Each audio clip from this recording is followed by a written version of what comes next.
Good morning to everyone. সকালটা শুরু হলো বজরংবলির মুখ থেকে। সো সবাই বলতে ভুলো না জয় বজরংবলী। তো চলো ব্লগটা এবার স্টার্ট করা যাক নাকি। So hey guys, welcome back to my channel, welcome back to another exciting blog. তো সূর্যের প্রখর তাপ দেখে বুঝতেই পারছো প্রচন্ড গরম পড়েছে। আর এই গরমে আমি কি কি স্কিন কেয়ার বা হেয়ার কেয়ার করি সেই ভিডিও তোমাদের সঙ্গে শেয়ার করছি, তার সঙ্গে আমার ওয়েট লস জার্নিও শেয়ার করছিলাম। বাট ইদানিং আমার যেহেতু এক্সাম চলছে তার জন্য খুব একটা ওয়েটের দিকে আমি মেনটেন রাখতে পারছি না, বাট তাও চেষ্টা করছি ওয়েটটাকে মেনটেন রাখার। সো কি কি করছি পুরো দিনটা জুড়ে দেখতে থাকো, আশা করছি তোমাদের ভালো লাগবে ব্লগটা। তো চলো দিনটাকে স্টার্ট করা যাক। এই গরমে আমার হেভি কিছু খেতে ইচ্ছে করে না, তাই চিড়ে ভিজিয়ে রেখেছি, এটাই খাবো কারণ এটা লো in fat low in calories. তার সঙ্গে মাও ব্রেকফাস্ট করে নিচ্ছে আর আমি এখানে কালকে রাতে ভিজিয়ে রেখেছিলাম চিয়া সিড। শ্যাম্পু করার আগে আমি যেটা করি সেটা হচ্ছে ভালোভাবে চুলটাকে কোম্ব করে নেওয়ার, যাতে কোনো রকম ট্যাঙ্গেল না থাকে। তো দেখতে পাচ্ছো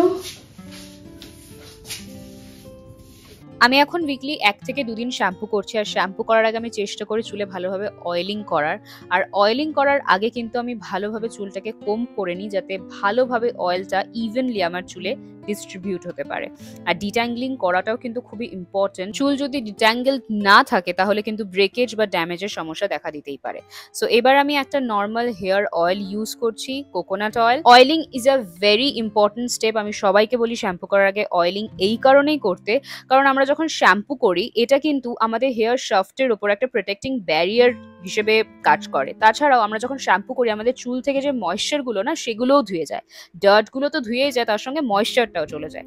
আর যখন আমরা এই অয়েলিংটা করি না, এই অয়েলিং প্রসেসটা করার ফলে আমাদের চুলকে কিন্তু ড্যামেজড হতে দেয় না। এছাড়াও তোমরা যখন হেয়ার অয়েল ম্যাসাজ করবে এটা কিন্তু তোমাদের এসেনশিয়াল নিউট্রিয়েন্ট প্রদান করবে তোমাদের স্ক্যাল্পকে বা চুলকে। আর কেন যেন আমাদের নতুন চুল গজাতে পারে না বা হেয়ার গ্রোথ হয় না, কারণ আমাদের স্ক্যাল্প অবধি ব্লাড সার্কুলেট হতে পারে না ঠিক করে। তাই যখনই তুমি অয়েলিং করবে বা ম্যাসাজ করবে তখন কিন্তু এই অয়েলিং করার ফলে তোমাদের ব্লাড সার্কুলেট হতে পারবে স্ক্যাল্প অবধি। তাছাড়াও কিন্তু স্ট্রেস থেকেও অনেকটা রিল্যাক্স দেয় আমাদের। তো চলো এবার চুলটাতে তো তেল দিয়ে দিয়েছি, এবার একটুখানি ছাঁচ খাই। অনেকদিন কিছু খাই না, এরকম সফট ড্রিঙ্কস তো আমি খাই না। তো ভাবলাম লস্যি খেতে ইচ্ছে করছে, লস্যি খাওয়ার থেকে ছাঁচটা খাওয়া ভালো। আর এখানে আমার লাঞ্চে আজকে করেছে গাজর আর বিট ভাজা, তার সঙ্গে ছিল মাছ, তাও আবার সর্ষে দিয়ে। যাই তার আগে স্নানটা করে আসি, দেখে তো আর লোভ সামলানো যাচ্ছে না। তো স্নানে গিয়ে প্রথমেই আমি যেটা করি সেটা হচ্ছে ফেস ওয়াশ ইউজ করি। আর আমি সেটাফিলের এই ক্লিনজারটা ইউজ করছি প্রায় 1 বছর হতে যায়। হ্যাঁ, একটু প্রাইসটা বেশি, আমার অসুবিধাও হয় খুবই, কারণ মাসে 2টো করে বটল লাগে আমার। কিন্তু সত্যি কথা বলতে গেলে আজ অব্দি এটা ইউজ করার পরে কিন্তু আমার কোনো রকম র্যাশেস বা কিছু হয়নি। উল্টে আমি অন্য কোনো ফেস ওয়াশ ইউজ করলে আমার মুখে পিম্পল হয়ে যায়। তো এবার আমি ইউজ করছি এমক্যাফেনের এই বডি স্ক্রাবারটা। এটা বেসিক্যালি কফি ক্যাফেন দিয়ে বানানো, তোমরা সবাই জানো। আর ক্যাফেন কিন্তু বডি ট্যান রিমুভ করতে খুবই সাহায্য করে। আর আমার স্ক্রাবারের কন্টেনারটা তো দেখে বুঝতেই পারছো একদমই শেষ হতে যায়, নতুন আর একটা কিনতে হবে। তো যাই হোক, এটা ইউজ করার পরে আমি একটা বডি অয়েল ইউজ করি এমক্যাফেনের। এটা কিন্তু খুবই ভালো, এর মধ্যে কফি বিনস রয়েছে। সব থেকে ভালো হচ্ছে এটার ফ্রেগ্রেন্সটা, পুরো ক্যাফেনের একটা ডিপ ফ্রেগ্রেন্স পাওয়া যায় এর মধ্যে থেকে। আর এটাও কিন্তু তোমরা বডিতে ম্যাসাজ করতে পারো ভালোভাবে, দেন তোমরা জল দিয়ে ধুয়ে নিতে পারো। মানে আমি এটা করি প্রত্যেকদিন। সো এবার আমি শ্যাম্পু করবো। শ্যাম্পুর জন্য আমি ইউজ করি লরিয়ালের ড্রিম লেন্সের এই শ্যাম্পুটা। এটা আমি আজকে প্রায় 1.5 বছর হয়ে গেছে ব্যবহার করছি, আজ অব্দি আমার কোনো প্রবলেম হয়নি। তার আগে আমি একটা গার্নিয়ারের ইউজ করতাম, তার আগে ট্রেসেমে ইউজ করতাম। আর সত্যি বলছি ট্রেসেমে ইউজ করার পরে আমার যে পরিমাণে হেয়ার ফল হয়েছে আমি বুঝতেই পারছিলাম না, রিজনটা বুঝতে পারছিলাম না যে আমার কেন হেয়ার ফল হচ্ছে। তো আমি অনেক কিছু চেঞ্জ করি, তারপরে আমি বুঝতে পারি না মেন প্রবলেমটা আমার শ্যাম্পু। তো যাই হোক, টাচউড এখন আমার কোনো প্রবলেম হয় না। আর আজকে আমি কোনো কন্ডিশনার এই কারণে ইউজ করিনি, কারণ আমি ইউজ করছি লরিয়ালের ড্রিম লেন্থের এই নো হেয়ার কাট ক্রিমটা। এই পুরো ভিডিওটা কিন্তু নন স্পন্সার্ড একটা ভিডিও, কোনো রকম কোনো ব্র্যান্ড আমাকে কিন্তু 1 টাকাও দেয়নি এই ভিডিওটা বানানোর জন্য। সো আমার শ্যাম্পু কিন্তু হয়ে গেছে, এবার আমি ইউজ করছি এই ক্রিমটা। আর এটা তোমরা অনেকেই আমাকে জিজ্ঞাসা করো তুমি কি হেয়ার স্ক্যাল্পে ইউজ করো নাকি হেয়ার লেন্থে। যে কোনো রকমের ক্রিম হোক বা যাই হোক, সব সময় কিন্তু হেয়ার লেন্থে অ্যাপ্লাই করবে, কারণ at the end of the day এই প্রত্যেকটা প্রোডাক্ট কিন্তু কেমিক্যাল বেসড প্রোডাক্ট। আর এগুলো দিয়ে তুমি কখনোই চাইবে না তোমার স্ক্যাল্পকে ড্যামেজ করতে। আমাদের স্ক্যাল্পে কিন্তু ছোট ছোট পোর্স থাকে, একবার যদি সেগুলো ক্লগ হয়ে যায়, যে কোনো রকমের প্রোডাক্ট তুমি ইউজ করো না কেন, ক্লগ হয়ে যাওয়ার ফলে কিন্তু তোমার চুলে বিভিন্ন রকমের প্রবলেম দেখা দিতে পারে। হেয়ার ব্রেকেজের প্রবলেম, হেয়ার ফলের প্রবলেম, আর কত কি। সুতরাং তোমাদেরকে আমি জানিয়ে রাখলাম এটা। সো এখন আমি একটা কাঠের চিরুনি নিয়ে হালকা করে চুলের উপর দিয়ে জাস্ট কোম্ব করব। আমি কিন্তু একবারও বলছি না তোমাদেরকে শ্যাম্পু করার পরে পরে কোম্ব করে নিতে। চুলটা যখন একটু শুকিয়ে যাবে তখনই কোম্ব করবে। আমার চুলটা কিন্তু হালকা শুকিয়েছে তখনই আমি কোম্ব করেছি, কারণ যখন তোমাদের চুল ভেজা থাকবে তখন যদি তুমি কোম্ব করতে যাও তাহলে কিন্তু প্রচুর পরিমাণে চুল ওঠার সম্ভাবনা থাকে। ওকে, সো এখন দেখতে পাচ্ছ আমার চুল কিন্তু পুরোপুরি শুকিয়ে গেছে।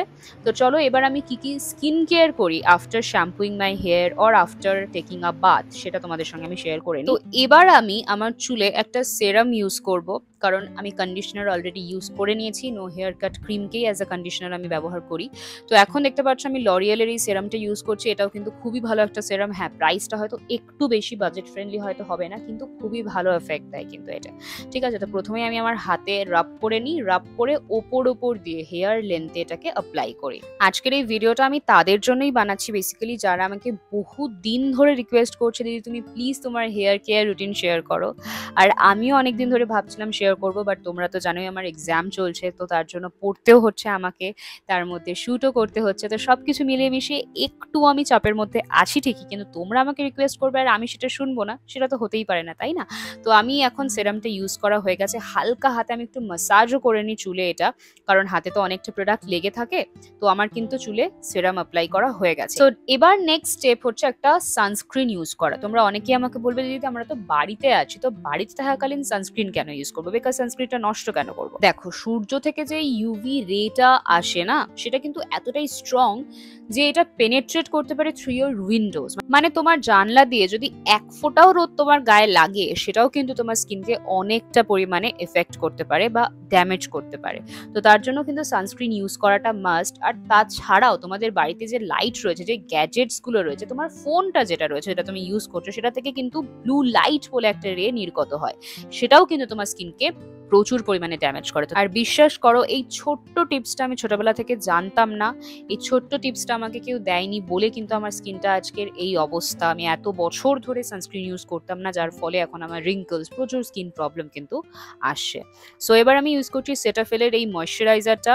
আবারও বলছি, সেটাফিলের এই ক্লিনজারটা বা ময়শ্চারাইজারটা আমি এই কারণে ইউজ করি কারণ এটা খুবই জেন্টল, এটা একদমই আমার স্কিনের ওপর হার্শ ফিল করায় না বা অয়েলি একটা টেক্সচার দেয় না, তার জন্য আমি এটা ইউজ করি।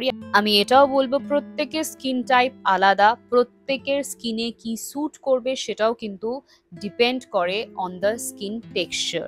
তো তোমরা কি প্রোডাক্ট ইউজ করছো সেটা যে আমার স্কিনের ওপর অ্যাপ্লাই করলে সেটা কাজে দেবে সেটা কিন্তু নাও হতে পারে। ঠিক আছে, তো আমার কিন্তু ময়শ্চারাইজার ইউজ করা হয়ে গেছে। এটা ইউজ করার পর আমি জেন্টলি একটু ভালোভাবে ম্যাসাজ করে নিই। সো এবার নেক্সট স্টেপ হচ্ছে একটা ফেশিয়াল রোলার বা স্টোন ইউজ করা। এটা আমি অ্যামাজন থেকে কিনেছি, তোমরা যদি চাও আমি লিঙ্ক শেয়ার করে দেবো আমার হোয়াটসঅ্যাপ চ্যানেলের লিঙ্ক তোমরা পেয়ে যাবে কমিউনিটি সেকশনে। সো এটা আমি কেন ইউজ করি, আমার ফেসে ভালোভাবে ব্লাড স্টিমুলেট করার জন্য বা সার্কুলেট করার জন্য আমি এই স্টোনটা ইউজ করি। ঠিক আছে, এটা কিন্তু খুবই এফেক্টিভ একটা ওয়ে, তোমরা গুগল করেও দেখতে পারো। এবং যাদের স্কিনে পাফিনেসের প্রবলেম রয়েছে তারাও কিন্তু এটা ইউজ করতে পারো। তাছাড়াও টেনশন রিলিফ করে এটা ইউজ করলে। যখন তুমি এটা দিয়ে ম্যাসাজ করবে না, আমাদের ফেশিয়াল মাসলসগুলোকে রিল্যাক্স করতে সাহায্য করে এবং আমাদের টেনশনকে এলিভেট করে। এছাড়াও আমাদের যদি ফাইন লাইনস বা রিঙ্কলসের প্রবলেম থাকে, এটা বেসিক্যালি হয় হচ্ছে মাসল টেনশনের জন্য বা স্ট্রেসের জন্য, সেটা থেকেও কিন্তু সাহায্য করবে এটা। সো এবার আমি ইউজ করছি ফেশিয়াল রোলার। এটা দুটো দিক আছে, একটা বড় একটা ছোট। সো এই বড় যেই দিকটা রয়েছে সেটা দিয়ে আমি ফেসে ভালোভাবে রোল করি এটাকে। আর এটা কি কাজে দেয়, এটা আমাদের স্কিন কেয়ারের আগে, ধরো তুমি কোনো সিরাম ইউজ করলে বা কোনো ময়শ্চারাইজার ইউজ করলে, সেটা ইউজ করার পরেই তুমি যদি কোনো ফেশিয়াল রোলার ইউজ করো না, এটা ওই প্রোডাক্টটাকে স্কিনে ভালোভাবে অবজর্ভ করতে সাহায্য করে। এছাড়াও এই যে মোশনটা আমি করছি, এই মোশনটা করার ফলে যে প্রোডাক্টটা থাকে সেটাকে পুরোপুরি পেনিট্রেট হতে সাহায্য করে ডিপলি ইনটু দ্য স্কিন। তাছাড়াও কিন্তু এটা আমাদের স্কিনে যে পোরস গুলো থাকে না ছোট ছোট, সেগুলোকে লাইটেন করতে সাহায্য করে, আমাদের স্কিনকে টাইট করতে সাহায্য করে এবং তোমরা ওভার টাইম একটা রেজাল্ট দেখতে পাবে এটার, তোমাদের স্কিনটা অনেক বেশি স্মুদার হয়ে গেছে আগের থেকে। So last but not the least, যে প্রোডাক্ট আমার সব থেকে ফেভারিট সেটা হচ্ছে একটা লিপ বাম ইউজ করি আমি অন আ ডেইলি বেসিস। তো আজকে ইউজ করছি হিমালয়ার এই লিপ বামটা। এটা ইউজ করে বেসিক্যালি আমার লিপকে ময়েশ্চার প্রদান করার জন্য। So that was it for this video. If you find this video helpful, don't forget to like, comment, share and subscribe. এটা হচ্ছে আমার genuine real life skin care routine. তোমরা কমেন্ট করে জানাতে ভুলো না এটা কি হেল্পফুল হলো তোমাদের জন্য কি না। আর কালকে আমার এক্সাম, আমাকে বেস্ট অফ লাক বলতে ভুলো না। দেখা হচ্ছে কাল। টাটা।